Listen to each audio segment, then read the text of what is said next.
As an author, it's honestly expected to read a lot, but in all honesty, reading has been such a weird, pivotal shift in my life that I've only come across in the past 1 to several months now. Even in that time, I've realized reading is one of the most crucial and beneficial aspects of life you possibly can do. And reading my recent book I've been catching up on, Lighter by Young Pueblo here, I'm happy to say that no matter what type of book you're reading, whether that's fiction or nonfiction, whether it's a story or a message it's trying to inform or persuade, reading saves lives. I live in a middle-class society in which I just lack a lot of money. Money is the most crucial thing in life, and it's the exact space we need for freedom. It lets us have the things we want. It lets me buy the books in my hands right here, and it allows me to write the knowledge I want to write on my laptop. The thing about money is that in these cases, everything costs so much.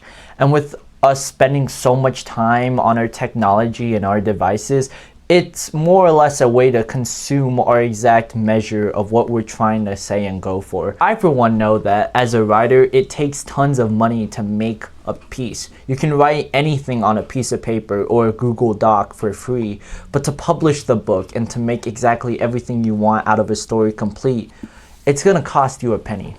Now, even though I'm a writing channel and generally try to advise authors and young creators alike to be more successful in what they're making and doing, I'm also here to advise my general thoughts of a lot of issues. And with that notion in mind, in my own experiences of reading, I 100% firmly believe reading is the single key to a lot of our problems. Let me explain. Reading is the piece that allows stories to be made. It's what's transferred to movies. It's what's made into scripts. It's how we write our song pieces or whatever fragments we're trying to do. We read pieces of paper no matter what language we speak or know of to understand something better.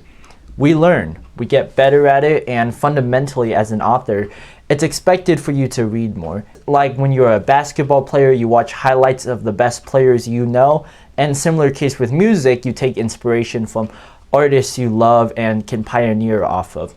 Now, with that notion in mind, I'm here to explain how reading isn't just both beneficial to a similar young writer like me, but it also is a factor for everyday life that you don't get elsewhere. Reading is the power to knowledge. It's the actions that I honestly say English teachers have the best form of persuading, and yet due to school's curriculum, we ruin the way we look at reading. Reading is seen as such a terrible thing. It's a feeling where you just read through a book that you don't want to care for. You have all the power in your technology right on your phone tips. So why bother reading? Why bother spending so much time on a book when you can just look up how it ends?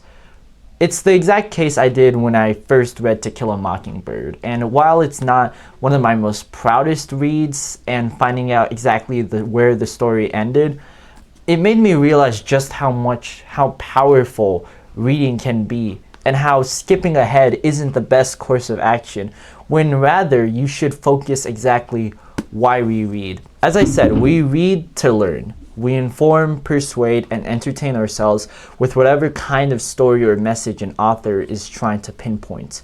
We learn about the world that way, and we ask questions. We may not get answers, but we'll have questions bigger than our own heads that we can then spend days, months, and even years pondering about.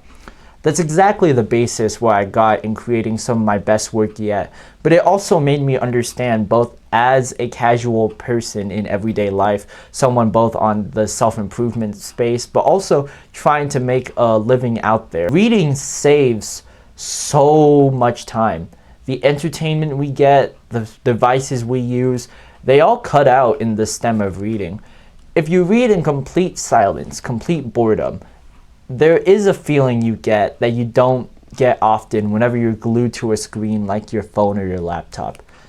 And that is the power of meditation. Meditation and how it influences our brain is determined with what we do in that time. It's mostly breathing, but in the context of reading, that's what it is. We're breathing as we picture these stories in our head. No story will have the exact same imagery unless it's on film. Every story is thought in your mind.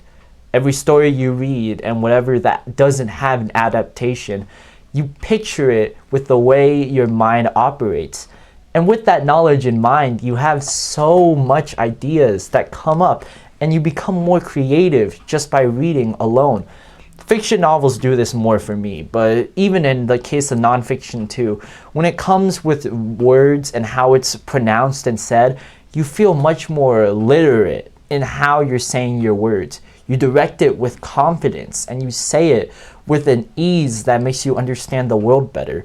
There's a caveat to this in how reading sometimes is just a bunch of words that, like going to the gym, and I love using this analogy a lot. It's a workout where sometimes you don't want to do it, but you know you have to. And it's a similar case no matter what author you're reading it from or what type of writer you're coming across. I've read 9 different stories in my last year alone, and all of them were written by different people. And yet I still got a theme, a message out of it that continues to inspire me. And in the knowledge of thinking economic-wise, reading saves so much space. You have a lack of technology consuming your brain and how it operates in your day-to-day life. I come across this video nagging on the idea that technology doesn't help, but I do want to be firm that reading is more or less a good way to educate your mind. The way you read is up to you. Ebooks are a way I inform people. It's the way I shared my story. It's an ebook currently. But I still want to advise the real exact copies you can have in your hand and simply how valuable it is to both feeling yourself in what you're trying to go for, but also relieving that day in your life. Every day is a struggle to some degree. You work towards something with its highs and lows, and sometimes you need a break. It's advised, and we see in day-to-day life the right way to do it is to relax, to do something casual like reading. But instead we waste so much of our time just continually both looking into technology and scrolling through social media. It's a way that I've personally struggled with. As the day I finished my first book, I remember just wanting to scroll on my phone.